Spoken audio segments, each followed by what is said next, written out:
우리가 잘 아는 성경의 인물이 있습니다. 그의 이름은 욥입니다. 욥에 대하여서 우리가 기억하는 바는 그가 처음 하나님께 많은 복을 받았었고 그 또한 하나님을 사랑하는 자였다라는 것을 우리 모두는 잘 알고 있을 것입니다. 그러나 어느 날 사탄의 계략에 의하여서 욥에게 있던 모든 소유가 이제 더 이상 그의 것이 아니게 되었죠. 그가 키우던 양, 낙타, 소, 암나귀를 포함하여서 그의 모든 재산과 그의 모든 종들이 다 사라지게 되었습니다. 그뿐만이 아니었습니다. 아들 7과 딸 3도 욥의 손에서부터 벗어나게 되었죠. 모든 것을 잃어버린 것입니다. 그리고 욥기가 진행된 후에 마지막 결론에서 하나님께서는 욥을 기억하시고 또 욥을 그 모든 공경에서부터 건져내사 그에게 하나님께서는 다시 복을 주십니다. 그리하여서 처음 욥이 가졌던 것보다 더 많이 갑절로 하나님께서는 그에게 갚으셨습니다. 이것은 복이고 은혜인 줄로 믿습니다. 그런데 괴로운 것이 있습니다. 하나님께서 욥에게 아들 7과 딸 3을 새로 주셨는데 그것이 마땅하지 않은 것처럼 느껴지는 것입니다. 이전에 잃어버렸던 7 아들과 3 딸이 기억에 남는 것이죠. 우리 중에 가장 소중한 나의 가족 혹은 나의 가장 소중한 사람들을 잃어버리고 그들을 하나님께서 데려가시고 새로운 소중한 존재들을 주겠다라고 이야기하셨다 하여서 만족할 분이 단 한 분이라도 계실까요? 없을 것이라고 확신합니다. 나에게 있는 나의 가족들 혹은 나의 소중한 사람들은 다른 그 누구로 대체할 수 없는 소중한 존재이기 때문입니다. 욥에게서 그 문제가 해결되지 않는 것입니다. 7 아들, 3 딸은 이미 죽었고 새로운 7 아들과 3 딸을 얻었다 할지라도 사람의 눈으로 볼 때 이것이 과연 만족스러운 결과인가 라는 것을 놓고 보았을 때 결코 그렇지 않다라는 것이죠.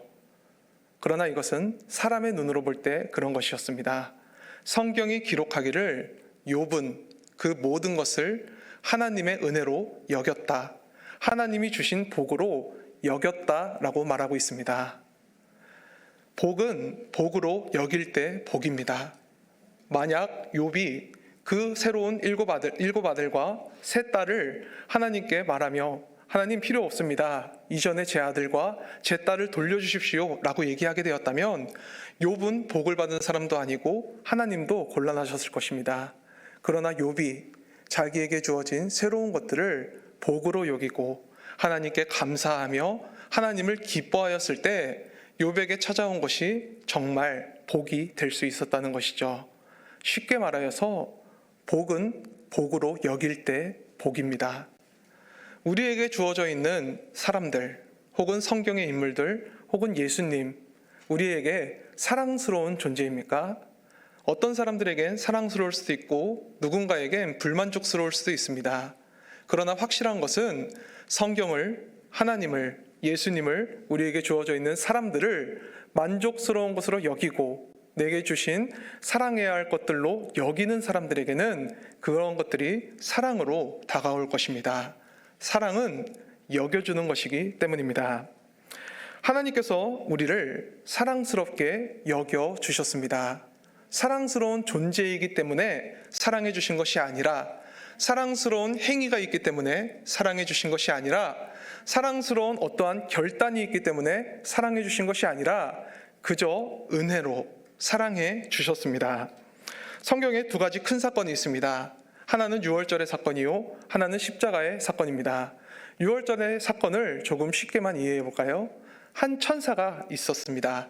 그 천사가 한 애굽의 사람을 벼르고 있었습니다. 왜냐하면 그가 악인이고 죄인이고 정말 죄인 중에 괴수와 같은 모습을 갖고 있었기 때문에 천사가 그 사람을 노리고 있었어요. 그리고 하나님께서 10번째 재앙을 내리게 되었을 때 그 사람의 집에 찾아갑니다. 그런데 너무나 이상하게도 그 사람의 집에 어린 양의 피가 발라져 있는 것입니다.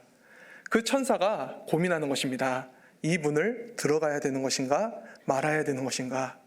그래서 천사가 이제 자기보다 조금 더 높은 천사에게 물어보는 거예요. 저 여기 들어가고 싶은데 들어가도 될까요? 저 사람의 생명을 거두고 싶은데 좀 가도 될까요? 했더니 천사에게 혼납니다. 왜냐하면 어린 양의 피가 문설주에 발라져 있는 그곳은 지나가서는 안 된다라는 것이 하나님의 명령이었기 때문입니다. 천사는 항변합니다. 끊임없이 그에게 이야기하는 거예요. 저 안에 악인이 있습니다. 죄인이 있습니다. 죄인 중에 괴수가 있습니다. 저는 이 기회에 저 사람을 데려가고 싶습니다. 그러나 하나님의 말씀은 안 된다라고 말하는 것이죠. 그를 구원받을 자로 여겨 주신 것입니다. 어떤 구원받을 만한 자격이 있어서가 아니라 그 어린 양의 피가 문설주에 발라져 있다라는 그 이유만으로 하나님께서는 그를 마땅히 구원받을 만한 자로 여겨 주시는 것입니다. 십자가의 사건도 동일합니다. 십자가에 달리신 예수 그리스도께서 우리의 죄의 값을 대신 치르셨습니다. 하나님께서는 그 일을 옳다고 여겨 주셨습니다. 그 일에 어떠한 우리의 공로가 없잖아요. 그 어떠한 우리의 참여도 없잖아요. 그런데 하나님께서는 우리를 그저 예수 그리스도로 인하여서 그 십자가의 사건으로 인하여서 그 십자가의 사건을 나의 사건을 믿는다 하는 그 믿음 하나로 인하여서 구원받을 자로 여겨 주셨다는 것입니다. 사랑은 여겨주는 것입니다. 못마땅한 자라 할지라도 사랑받을 만한 자로 여겨주는 것이고요. 그에게 자격이 없다 할지라도 자격이 있는 자로 여겨주는 것이고요. 그가 사랑을 받을 그 어떤 가치가 없다 할지라도 사랑해 주는 것, 그것이 바로 여겨줌의 은혜인 줄로 믿습니다. 오늘 본문에 다윗은 그리 사랑스러운 자가 아니었습니다. 그의 위로는 7명의 형이 있었습니다. 그리하여 자기의 집에 굉장히 큰 손님이죠. 사무엘이 찾아오게 되었을 때 그의 아버지 이새는 다윗을 찾지도 않습니다. 그가 그냥 자기의 곳에 있게 뇌둡니다. 왜냐하면 사람 취급도 받지 못하였던 8 아들 중에 막내였기 때문에 다윗은 그 자리에 부름을 받지 못합니다. 사랑스러운 사람이 아니었다는 것이죠. 그러나 하나님께서는 사무엘을 향하여서 이도 아니고 저도 아니고 내가 기다리는 자가 있다. 그가 다윗이다. 나의 사랑을 받을 자, 나의 기름 부음을 받을 자, 이스라엘의 왕이 될 자 바로 다윗이다라고 다윗을 마땅히 사랑받을 자로 여겨 주십니다. 또 한 사람 요나단이, 사울의 아들 요나단이 다윗을 사랑받을 자로 여겨줍니다. 그가 사울과 같이 골리앗을 처치한 그 다윗을 미워하여도 됐습니다. 자기의 모든 인기가, 자기가 누렸어야 할 모든 영화가 다윗에게로 돌아감을 보며 사울도 질투하고 요나단도 질투해도 될 일이었습니다. 그러나 요나단은 그렇게 선택하지 않죠. 그는 다윗을 사랑받을 자로 여기기로 결단합니다. 그리하여서 그가 기름 부음을 받은 왕의 자리를 노리는 자 된다 할지라도 괜찮다. 그는 하나님의 사랑이다. 요나단은 그를 하나님의 사람으로 여기며 그에게 모든 것을 양보하고 그를 사랑합니다. 그리고 우리가 알듯이 사울과 요나단은 죽음을 맞이하게 되죠. 훗날 다윗이 그 요나단의 사랑을 기억하는 것이 오늘의 본문입니다. 오늘의 본문에서 다윗은 아직 요나단의 그 다윗 사울 왕의 집에 남은 자가 없느냐라는 질문으로 그의 말을 시작합니다. 그리하여서 아직 무비보셋이라는 자가 있다라는 것을 다윗이 알게 됩니다. 사람들은 무비보셋을 사람 취급도 하지 않고 있었습니다. 왜냐하면 사울 왕의 집에 자식이 없느냐, 남은 자가 없느냐라는 질문에 무비보셋이 있습니다 라는 대답을 들은 것이 아니라 사람들이 그를 향하여서 요나단의 아들이 하나 있는데 다리를 저는 자입니다 라고 소개를 하는 거예요. 이름으로 소개하는 것도 아니고 특징으로 소개하는 겁니다. 다리를 저는 자 하나 있습니다. 무비보셋은 사람 취급을 받지 못하는 이전 왕가의 후손이었습니다. 다윗에게도 그 무비보셋은 위험한 존재였습니다. 이전 왕가의 후손이 남아있게 된다면 현 왕가는 위협을 받을 수도 있기 때문에 다윗에게 무비보셋은 두려움이 될 수도 있는 존재였습니다. 그러나 처음 말하였듯이 다윗은 무비보셋을 사랑하기로 결단하였습니다. 사랑받을 자로 여기기로 마음먹었습니다. 그리하여서 무비보셋에게 손을 내밉니다. 사람들이 모두가 말리는 것입니다. 왕이여, 그는 이전 왕가의 후손입니다. 그를 사랑하지 마시옵소서. 그러나 다윗은 이야기하겠죠. 내가 사랑하겠다. 왕이여, 그는 다리를 저는 자입니다. 장애인이 왕 앞에 선다라는 것은 왕의 체면을 구기는 일입니다. 왕이시여, 그를 왕의 앞에 세우지 마소서. 다윗은 그것 또한 상관없다 이야기하는 것입니다. 사랑하는 자로 여기기로 결정했기 때문이죠. 그리고 무비보셋이 다윗 왕 앞에 서게 되었을 때 성경은 그가 두려워하였다고 이야기하고 있습니다.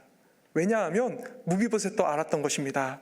자기가 죽임받아야 마땅한, 숙청당하여야 마땅한 이전 왕가의 후손이고 자기가 이러한 사랑을 받을 자격이 없는, 왕 앞에 설 자격이 없는 장애인이라는 것을 알았기 때문입니다. 또 한 가지, 다윗을 평생 원망했기 때문입니다. 누군가로 인하여서 내 몸에 장애가 생겼다는 것, 그것은 그 환부가 아플 때마다 그 대상이 기억나는 법입니다. 성경이 정확히 기록하기로 무비보셋은 다윗을 피해 도망하다가 자기가 다리가 절개된 자라고 성경은 분명히 기록하고 있습니다. 무비보셋은 다윗을 두려워합니다. 자기가 죽임당할 수 있기 때문에, 평생 해왔던 원망이 있기 때문에. 그런데 다윗은 무비보셋을 향하여서 말하는 것입니다. 괜찮다. 너의 지난 날이 어떤 날이었든, 나를 향한 너의 감정이 어떠한 감정이든 다 상관없다. 나의 아들들과 같이 나의 상에 앉아서 나의 음식을 먹자. 사랑받을 자로 여기기로 결정한 것입니다. 하나님께서 우리를 향하여서 사랑하기로 결정한 것도 이와 동일한 모습이지 않습니까? 우리는 구원이 어울리는 자가 아닙니다. 이전에도 아니었고 중생했다고 말하나 지금의 삶도 구원과는 어울리지 않는 사람들입니다. 그런데 하나님께서는 우리가 하나님 하고 부르게 될 때 아들이라 딸이라 불러주시는 것입니다. 다윗이 결단하였듯이 하나님도 우리를 향하여서 자기의 사랑을 결단하시고 확증하고 계신 것입니다. 다윗이 사랑스럽지 않은 자를 사랑하고 또 자기도 사랑받지 못할 때 사랑을 받았던 것처럼 모든 사랑은 여겨줌에 그 가치가 있습니다. 베드로와 가룟 유다를 아실 것입니다. 그 둘의 행위가 어떠하였는지 우리 모두는 알고 있죠. 베드로는 예수님을 3번 모른다 부인하였고 가룟 유다는 예수님을 팔아버렸습니다. 둘 중에 누가 더 나쁜 사람일까요? 저는 베드로도 나쁜 사람이라고 생각합니다. 왜냐하면 가룟 유다는 1번 팔았지만 베드로는 3번이나 부인했잖아요. 3번이나 예수님의 마음에 못을 박은 겁니다. 그런데 베드로와 가룟 유다의 다른 점이 무엇입니까? 베드로는 예수님을 다시 기회를 주시는 분으로 여긴 것입니다. 하나님께 나아갈 때 내가 자격이 없으나 다시 나아가도 되는 나를 받아주실 분으로 베드로는 믿은 것입니다. 우리에게 믿음, 또 하나님을 향한 우리의 믿음, 어찌 하나님을 대할 것인지에 대한, 어찌 하나님을 여길 것인지에 대한 결단이 필요합니다. 마가라는 요한을 기억하실 것입니다. 그가 성경에 기록되어 있기를 이제 마가라는 그 요한은 죄송합니다. 마가라는 그 요한은 성경에 기록되어 있기를 조금은 부끄러운 사람입니다. 학자들이 많이 이야기를 해요. 마가라는 그 요한이 마가복음에만 특별히 기록되어져 있는 베옷 이불을 둘렀던 그 청년일 것이다 라고 이야기를 합니다. 베옷 이불을 둘렀던 청년이 끌려가시는 예수님의 뒤를 쫓다가 무리들에게 붙잡힘에 그 베옷 이불을 벗어 던지고 알몸으로 도망을 하게 됩니다. 이 기록 후에 베드로의 3번 부인한 사건이 기록되어 있기 때문에 이 청년은, 이 조명되어 있는 이 예수님을 부인한 자는 아마 마가일 것이다 라고 많은 사람들이 이야기를 합니다. 예수님을 부인하였던 이 사건이 마가의 사건이든 아니든 중요한 것은 예수님의 모든 제자들은 예수님을 부인하였고 예수님을 떠나갔었다라는 그 사실이 마가에게도 남아있는 것이죠. 훗날 마가의 다락방에 성령이 임하게 되었을 때 마가도 성령을 받았습니다. 그리고 예수님을 전하는 그 선교 여행 가운데 동참하기로 그가 결단하죠. 그러나 1차 선교 여행 도중 마가는 선교 여행 무리에서 이탈하게 됩니다. 그것은 예수님을 전하는 선교 여행의 무리들에게 굉장히 큰 아픔으로 다가온 일이었을 것입니다. 그런데도 불구하고 그 마가가 사랑스럽지 않음에도 불구하고 그 마가를 사랑받을 자로 여겨준 사람이 있습니다. 바로 바나바죠. 선교 여행을 다시 쫓아가겠다 하는 그 마가를 향하여서 바나바는 다시 가자라고 이야기를 하게 됩니다. 그러나 바울은 그 당시에 그 마가를 품지 못합니다. 그리하여서 선교 여행 그 팀은 두 개로 분열이 되고요. 이제 바울과 함께 선교 여행을 떠난 자들이 생기고 마가를 포함한 선교 여행팀이 생기게 되었습니다. 사랑받을 자로 여김을 받기도 하며 또 배척당하기도 한 것이죠. 그러나 하나님의 섭리는 놀랍고 오묘한 것이어서 훗날 그 마가는 바나바와 동행하고 베드로와 동행하며 우리가 아는 그 마가복음의 저자가 됩니다. 하나님의 은혜, 하나님의 사랑을 마땅히 받을 만한 자에게 주는 것이 맞는 것이겠지만 사랑받을 자격이 없는 자를 사랑하기로 결단하고 선교여행에 동참할 자격이 없는 자를 선교여행 가운데 함께하기로 결단하는 그 결단이 복음서를 기록한 저자를 만들어내고요. 훗날은 바울과의 관계도 회복되어서 그가 내게 유익하다라고 말하는 바울을 만들어내게 되고 바울이 옥중에 갇히게 되었을 때 그의 고난에 동참하는 자로 마가가 세워지게 되는 것입니다. 우리는 사랑받을 자격이 없는, 그리 사랑스럽지 않은 사람들입니다. 성경의 모든 인물들이 그리하고요. 우리 또한 그리합니다. 제 자신에 대해서 짧게 이야기하자면 저 또한 사랑받을 만한 자격이 없는 사람입니다. 저는 믿음의 가정에서 태어난 사람이 아닙니다. 평생 예수님을 모르고 살았고요. 고등학교 때까지만 하더라도 교회 가자라는 그 이야기를 듣게 된다면 손살에 치던 그런 사람이었습니다. 그런 제게 하나님께서는 저를 사랑스러운 자로 여겨주시며 복음의 손길을 내밀어 주셨습니다. 친구를 통하여서 교회에 가자라는 이야기를 듣게 된 것이죠. 교회에 이쁜 자매가 있으니까 소개해 주겠다고 같이 교회에 가자라는 이야기를 듣게 되었었습니다. 그 이야기를 듣고 믿고 교회에 함께 동행하였는데 그 이쁜 자매의 남자친구도 함께 예배를 드리고 있더라고요. 저는 그 일을 겪은 후로 교회는 다 거짓말쟁이라고 생각하며 더 이상 교회를 가지 않겠다라고 굳은 결심을 했었습니다. 그런데 이야기하였죠. 불순한 의도를 갖고 교회에 갔었던 저를 하나님께서는 사랑할 자로 여겨주시기로 결정하셨던 것입니다. 그래서 동일한 친구가 그해 여름에 바닷가에 놀러 가자고 하더라고요. 수련회 장소였습니다. 2번이나 속았습니다. 모든 사람들이 울면서 통성 기도를 하고 제 친구도 울면서 기도를 하는데 제정신이 아니라고 생각을 했습니다. 그런데 하나님께서는 이러한 저를 불순한 의도를 가지고 교회에 갔으며 또 놀러 다니려고 교회에 갔으며 또 교회에 다니며 교회 사람들 이상하다라고 생각하는 저를 가엾게 여기시고 사랑할 자로 여기기로 결정하셨었나 봅니다. 그리하여서 저 2층 본당 자리예요. 저 자리에서 예배를 드리고 이제 조용히 앉아서 사람들이 다 빠져나간 그곳에서 어느 날 제가 혼자 기도하게 하시더라고요. 하나님, 교회는 다니는데 교회 이상한 것 같아요. 하나님의 사람들 이상한 것 같아요. 근데 하나님 계시다면 저도 하나님 믿고 싶습니다 하는 그 기도를 하게 하시더라고요. 저를 사랑하시는 하나님께서는 그곳에서 제가 숨을 쉬고 있다는 것을 깨닫게 하셨습니다. 그러면서 숨 쉬는 공기가 눈에 보이지는 않지만 지금까지 나를 살게 한 것처럼 하나님께서 지금까지 나를 사랑하셨고 보호하셨고 이 자리에 앉게 하셨다는 것을 믿게 해주셨습니다. 하나님께서는 사랑할 자로 여긴 자를 우리를 구원하시고 함께 하시는 그런 하나님이십니다. 저는 하나님께서 그 가엾게 여겨주신 그 경험이 있음에도 불구하고 수많은 죄 가운데 그리고 죄의 이력들을 가진 추잡한 사람입니다. 그런데도 하나님께서는 저를 부족하지만 사랑할 자로 여겨주시고 부족하지만 하나님의 말씀을 전할 자로 여겨주셨습니다.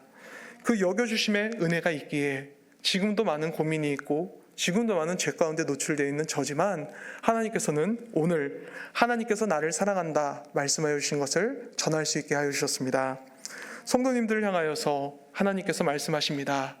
내가 너를 사랑할 자로 여기기로 결정하였다 라고 말씀하여 주십니다. 무비보셋을 향한 다윗의 고백과도 마찬가지였던 것입니다. 우리를 향한 하나님의 사랑 받으시고 믿으시게 되는 것이 은혜인 줄로 믿습니다. 사랑스럽지 않은 사람 한 사람을 더 소개할까요? 우리의 예수님입니다. 예수님께서도 사랑스럽지 않은 분이셨습니다. 예수님 사랑스럽지 않다. 저 목사가 무슨 말을 하는 건가 생각하실 수도 있는데요. 예수님께서 이 땅에 오심으로 수많은 영아들이 학살당하게 된 것을 아실 것입니다. 그 사건을 놓고 보면 예수님이 오신 것이 민폐처럼 느껴집니다. 또 한 가지, 예수님께서는 우리에게 한 가지 약속을 하셨습니다. 재림의 약속을 하셨습니다. 그리고 재림을 하시겠다는 그 예수님의 약속 가운데 재림 때에 이러한 일들이 있을 것인데 수많은 미혹들이 있을 것이고 수많은 이제 믿는 자들을 향한 핍박이 있을 것이며 자연재해를 비롯한 수많은 전염병이 그리고 전쟁이 그리고 기근이 이 땅 가운데 있을 것이다. 그것이 재난의 징조요 땅의 끝의 징조라고 예수님께서는 친히 말씀하셨습니다. 그리하여서 우리가 겪게 되는 수많은 어려움들, 우리는 그 어려움들로 인하여서 예수님이 어떻게 보면 그리 반갑지 않을 수 있습니다. 또 한 가지만 더 얘기할까요? 재림의 주님께서는 공중으로 먼저 재림하실 거고 우리 믿는 자들을 그 공중으로 건져 올리실 것입니다. 그런데 성도님들, 이 종말이, 개인의 종말이 반가우십니까? 너무나 많은 것을 이루어 놓으셨잖아요. 따뜻한 집, 사랑하는 자녀들, 나에게 있는 재산과 나에게 있는 많은 것들을 다 놓고 예수님께 들림받는다는 것이 과연 사랑스러운 일입니까? 즐거운 일입니까? 감사한 일입니까? 이것을 생각하였을 때 우리는 예수님을 그리 사랑스럽지 않게 여기고 있을 수도 있는 것입니다. 특히 재림의 주님이 그리 반갑지 않을 수도 있다는 것이죠. 바라기는 그럼에도 불구하고 하나님께서 우리를 사랑스러운 자로 여겨주신 것처럼 우리 또한 결단해야 할 줄로 믿습니다. 이 세상을 사랑하고 있는 나이지만 이 세상 가운데서 건져내시겠다. 이 세상 가운데에서 이 세상의 끝에서 너희와 함께하겠다라는 그 예수님을 기대하는 마음을 갖고 살아가는 우리 모두가 되기를 간절히 소망하겠습니다. 그것에 소망을 두는 것이 은혜입니다. 그리고 그것을 소망으로 여기는 것이 진짜 복인 줄로 믿습니다. 자격 없는 자 한 명을 더 소개하고 말씀을 마치겠습니다. 우리가 아는 야곱입니다. 야곱도 무비보셋과 비슷한 사람이었습니다. 그의 환도뼈가 부러져 다리를 저는 자였고 그는 목동이었고 그는 양을 치는 자 목동이었고 또 동시에 이방인이었습니다. 누구 앞에서 이방인이었을까요? 바로 바로왕 앞에서 이방인이었습니다. 당시 애굽의 사람들은 목축업을 하는 그런 사람들을 정말 혐오하였습니다. 그리고 야곱은 장애인이었기 때문에 바로왕 앞에 서는 것에 그 어떠한 자격도 없었습니다. 그러나 그가 바로왕 앞에 설 자격을 얻게 되었습니다.